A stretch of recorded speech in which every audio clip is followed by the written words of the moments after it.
Di dunia ini ada dua jenis orang. Yang pertama adalah mereka yang mudah goyah. Sedikit kritik membuat mereka marah, sedikit kegagalan membuat mereka menyerah, sedikit hinaan membuat mereka kehilangan arah. Namun ada jenis manusia lain, mereka tetap tenang ketika dihina, mereka tetap berdiri ketika gagal, dan mereka tetap berjalan bahkan ketika dunia seolah menentang mereka. Orang seperti ini terlihat sulit sekali dikalahkan. Pertanyaannya adalah, apa rahasia mereka? Filsafat Stoik memberikan jawaban yang sederhana, namun sangat dalam. Rahasia mereka bukan kekuatan fisik, bukan kekayaan, bukan juga keberuntungan. Rahasia mereka adalah penguasaan diri. Mereka menguasai apa yang bisa mereka kendalikan. Salah satu pelajaran paling penting dalam Stoik datang dari Epictetus. Ia mengatakan bahwa dalam hidup ada dua hal yang selalu ada. Hal yang bisa kita kendalikan dan hal yang tidak bisa kita kendalikan.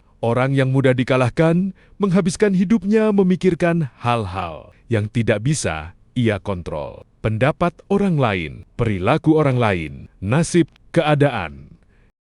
Akibatnya, mereka selalu gelisah. Namun orang yang sulit dikalahkan memahami satu hal penting. Mereka hanya fokus pada apa yang berada di dalam kendali mereka. Pikiran mereka, tindakan mereka, keputusan mereka. Selama tiga hal ini tetap mereka kuasai, mereka tahu bahwa tidak ada siapapun yang benar-benar bisa mengalahkan mereka. Mereka tidak bereaksi terhadap segalanya. Orang yang lemah selalu bereaksi. Sedikit hinaan membuat mereka marah. Sedikit provokasi membuat mereka terpancing. Namun, orang yang kuat tidak seperti itu. Menurut Marcus Aurelius, kekuatan terbesar manusia adalah kemampuannya untuk memilih responnya sendiri. Tidak semua hal layak ditanggapi. Tidak semua kata perlu dibalas. Kadang-kadang, cara paling kuat untuk menghadapi sesuatu adalah dengan tetap tenang. Karena ketika seseorang tidak bisa memancing emosimu, mereka juga tidak bisa mengendalikanmu. Mereka melihat kesulitan sebagai latihan. Banyak orang melihat kesulitan sebagai musuh. Namun bagi Stoik,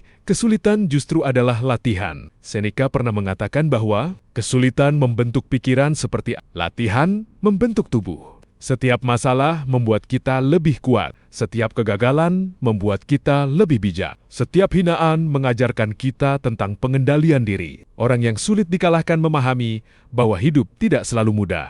Namun mereka tidak mencoba menghindari kesulitan. Mereka justru belajar darinya. Mereka tidak bergantung pada pengakuan orang. Salah satu kelemahan terbesar manusia adalah keinginan untuk selalu diakui. Kita ingin dipuji. Kita ingin dihargai, kita ingin disukai. Namun ketika kebahagiaanmu bergantung pada pengakuan orang lain, hidupmu akan selalu rapuh. Orang yang sulit dikalahkan tidak bergantung pada hal itu. Mereka tahu nilai mereka sendiri. Mereka tidak membutuhkan persetujuan semua orang untuk terus berjalan. Karena mereka memahami bahwa harga diri sejati datang dari integritas, bukan pujian. Mereka tetap tenang dalam kekacauan. Ketika sesuatu berjalan tidak sesuai rencana, kebanyakan orang panik. Namun orang yang sulit dikalahkan tetap tenang. Mereka tahu bahwa emosi yang tidak terkendali hanya akan memperburuk keadaan. Ketenangan memberi mereka kemampuan untuk berpikir jernih. Dan seringkali, ketenangan inilah